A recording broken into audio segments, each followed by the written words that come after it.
It's Canada Day, so happy Canada Day to all my Canadian friends out there. Let's have a look to celebrate at a Swampcalla Shaman. But first, of course, thanks to all my patrons. Thank you to Barbarian for the art for the channel, and Baron of Dice for supporting the channel. If you want dice, you might as well buy them from Baron of Dice. And if you're gonna buy dice from Baron of Dice, you might as well use code MDG for Moss Dog Gaming at checkout. So, let's have a look here. Swampcalla Shaman. Okay, so 6-up save, 5-inch move, 6 health, 2 control. Nothing interesting there, really, whatsoever.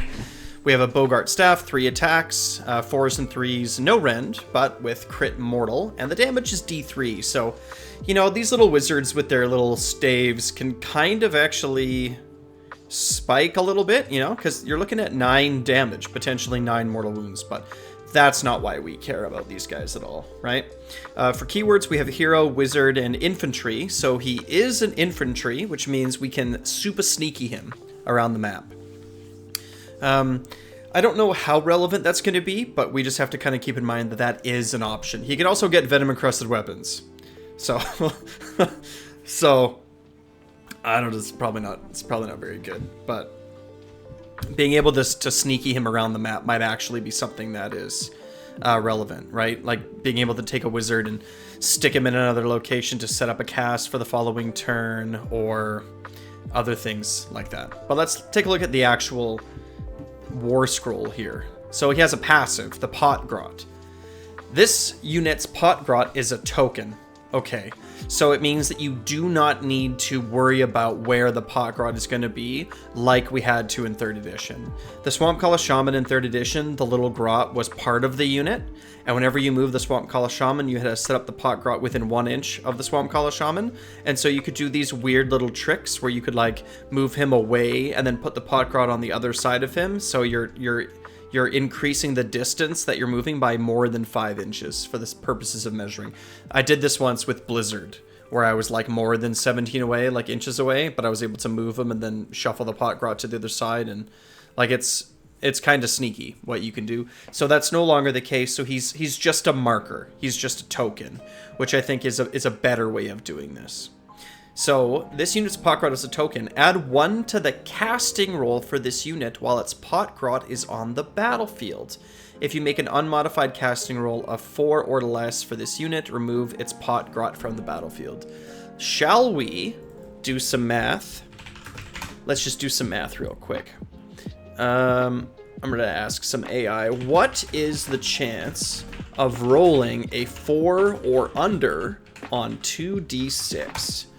Because you'll need either double 1s, a 1 and a 2, a 2 and a 1, or double 2s.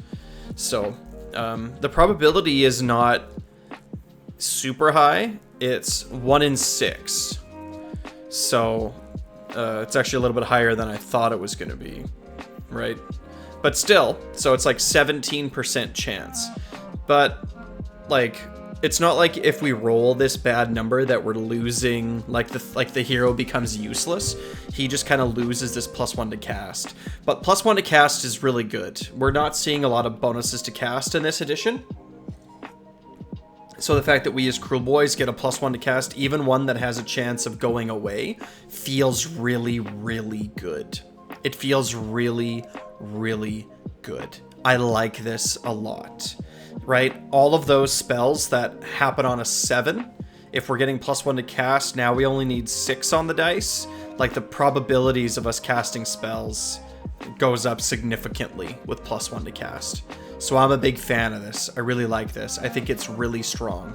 We'll see what the point cost is for the Swampcalla Shaman. I hope it's not too high, but I think we will probably still see a Swampcalla Shaman in every Cruel Boys list. I sort of have seen peeks at the spell lore, and it looks really strong. Even the one spell that we saw, Choking Mist, even though it's not an AoE, -1 attacks is still a really strong debuff. And I believe it was at an 18-inch range. So we're going to be seeing Swampcalla Shaman still. I'm sure of it. I'm sure of it. And +1 to cast, phenomenal. This next ability called Foul Elixir is a little bit more divided. People have varying opinions on this. But let's have a look. Pick a friendly Cruel Boy infantry unit wholly within 12 inches of this unit to be a target. So this could be like a foot hero, like a kill boss, or it could be like a Belchabana, or it could be probably more often than not Gut Rippas. Roll a dice. On a 3-up, add 1 to save rolls for the target for the rest of the turn. On a 1 or a 2, allocate D3 damage points to the target. Ward rolls cannot be made for those damage points. So there's a 66% chance you give a +1 to save, and a 33% chance you give D3 damage. So this is the thing that's got people kind of bummed out. A lot of people are saying that they wish that it was on a 2-up, you know, so that it was a little bit more consistent, and that if you fail, it should only be 1 mortal damage instead of D3 mortal damage. Because remember, if you cast this on a unit of Gut Rippas and you fail, the probability that you're going to lose a model is quite high, right? The probability that you're going to lose a model is quite high. So you have to kind of be prepared when you're rolling this, that you're like, okay, well, I'm going to lose a Gut Rippa here. But adding 1 to save is no joke. There's not a lot of save stacking in this army, or sorry, in this edition, right? They've explicitly said it's like there's no Mystic Shield, there's no whatever. But taking Gut Rippas from like a 5-up save to a 4-up save, ignoring a rend, like that's like with all-out defense, of course, it's a pretty significant buff. So I think when people are reading this for the first time, they're sort of seeing like, oh, like whatever, like it's a bad probability that it hurts us. I saw someone in my Discord say like, hey, we're not Skaven, right? We're orcs. We're not Skaven. We shouldn't be like blowing ourselves up with damage. But, you know, like +1 to save is a pretty strong effect, I think, in 4th. And for a destruction army, for like Cruel Boys, getting +1 to save, I think, is actually going to be really significant. And when this thing pops off, it's going to feel really good.